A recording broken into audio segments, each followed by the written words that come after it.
asalaamaaleykum mbokki internet yi safoo di seetaan seen bi di Terme l'Officiel ki di Ousmane Sonko nekk premier ministre bu Sénégal ci ndigalu son excellence monsieur le président de la république Bassirou Diomaye Diakhar Faye génn na def benn déclaration ginnaaw bi ñu tabbee kii di El Malick Ndiaye mu nekk président assemblée nationale moom nag génn na def ab déclaration wax ak askan wi ñu bàyyi leen ngeen déglu yooyu la kàddu yi mu yëkkati te dikkaat. bi ñu taxawalee 15e législature bi nga xam ne mooy ñi nga xam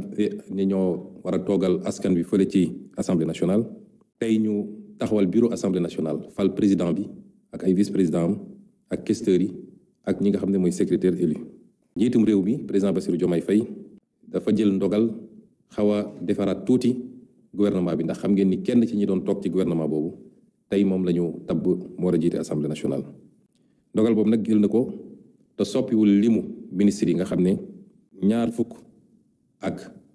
juróom la ci ay ministre ak juróomi secrétaire d'état boo ko dajalee yëpp muy fanweer ci naka ci jox ko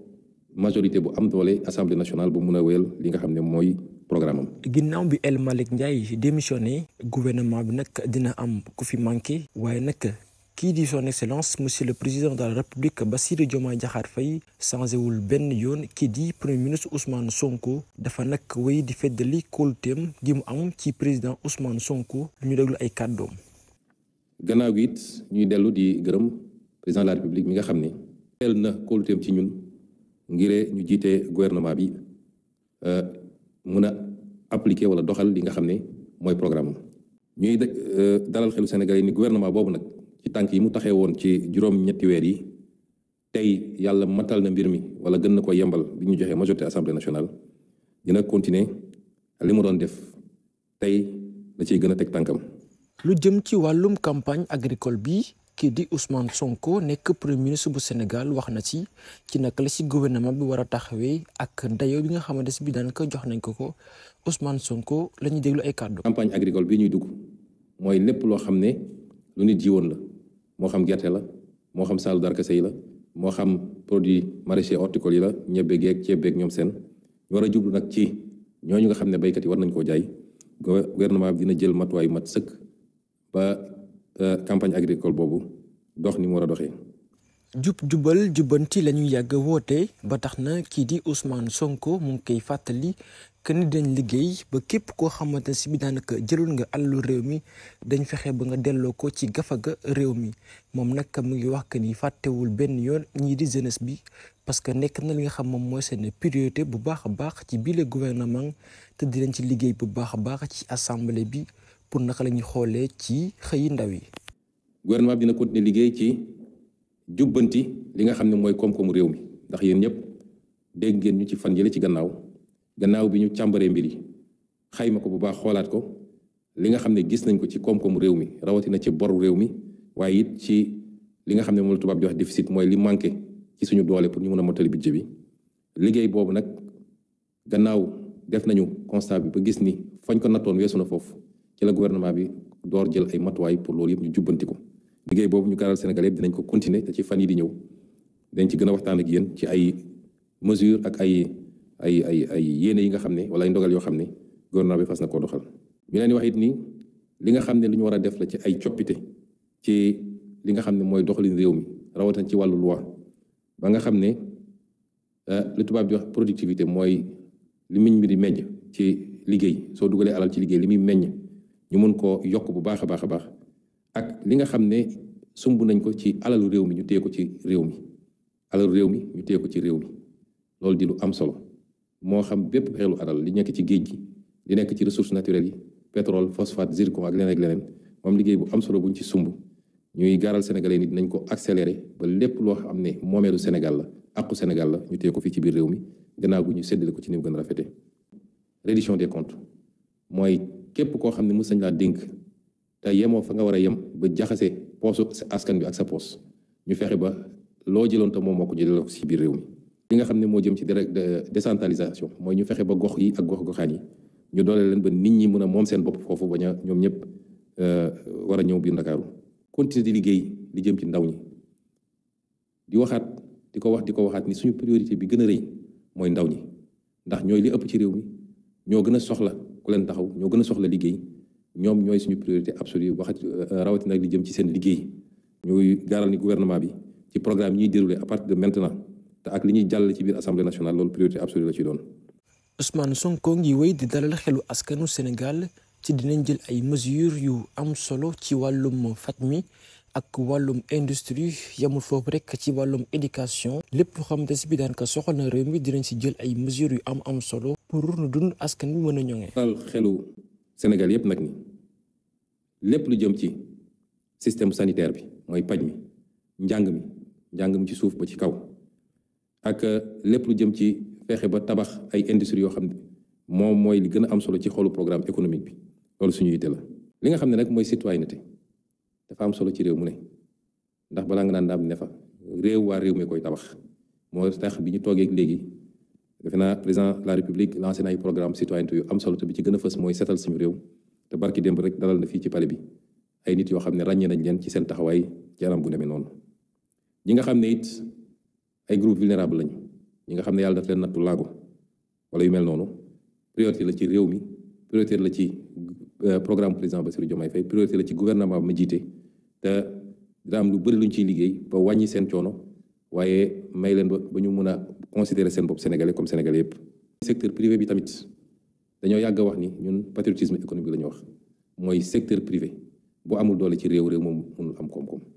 te boo développé wul sa secteur privé jógee ci àll ba ñëw jël koom-koom réew mi kon lépp lu ñu war a def pour gunge leen bokk na ci nag benn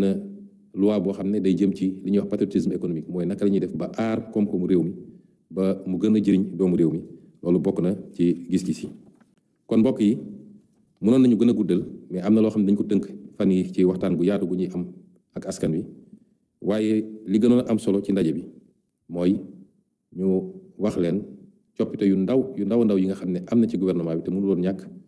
bii le gouvernement nag am na ay coppite yu ndaw parce que kii di El Malick Ndiaye nag moom moo nekkoon ministre bu yor wàllum transport léegi nag moo nekk foofu la ci assemblée nationale doon fa président bi ba tax na nag nguur gi dina am ay quelques coppite dañ leen bàyyi ngeen xool nguur gu bees kii naka la gouvernement bi tëddee. Sur proposition du premier ministre décret article 1er il est mis fin aux fonctions de monsieur Malick Ndiaye ministre des infrastructures et des transports terrestres et aériens, de monsieur Yankhoba Diémé ministre du Travail, de l'Emploi et des Relations avec les institutions. Article 2. Sont nommés membres du gouvernement. Madame Yacine Fall, ministre de l'Intégration africaine et des Affaires étrangères.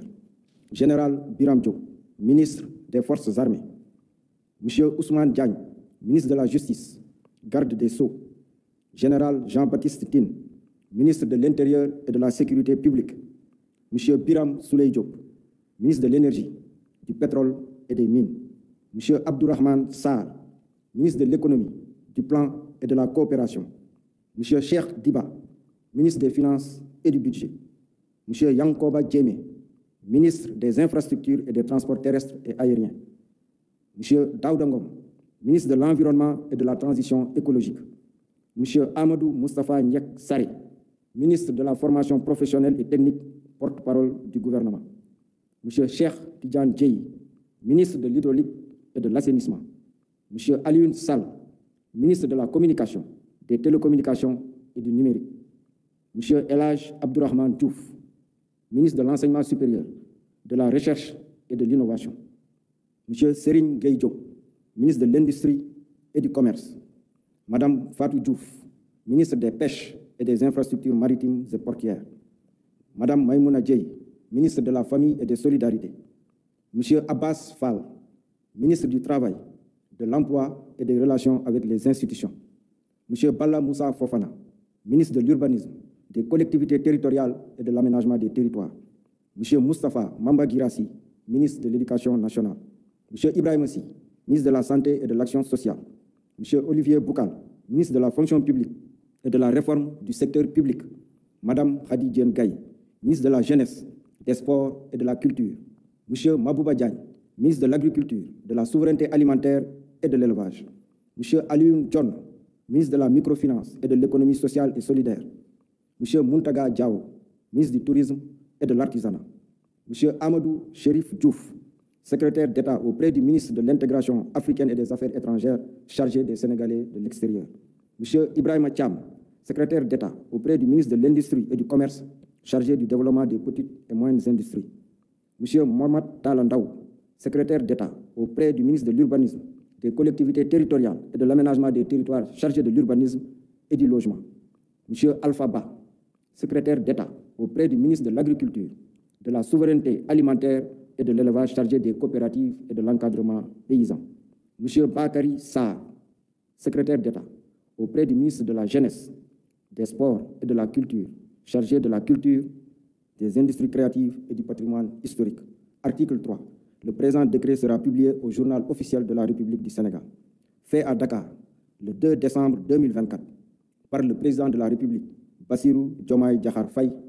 le Premier ministre Ousmane Sonko. kon mbokk yi yéen a ko déggandoo ñu ngi leen di jaajëfal bu baax si ni ngeen ñuy toppee di la wax ngeen wéy di abonné ci chaîne bi pour que ñu mën a atteindre li nga xam moom mooy 100 000 abonnés yi di leen jaajëfal bu baax di kontaan ci ni ngeen ñuy toppee bu baax di leen wax que ni bu leen fàtti wax li ngeen xalaat ci commentaire yi te na ngeen aimé vidéo bi jërë ngeen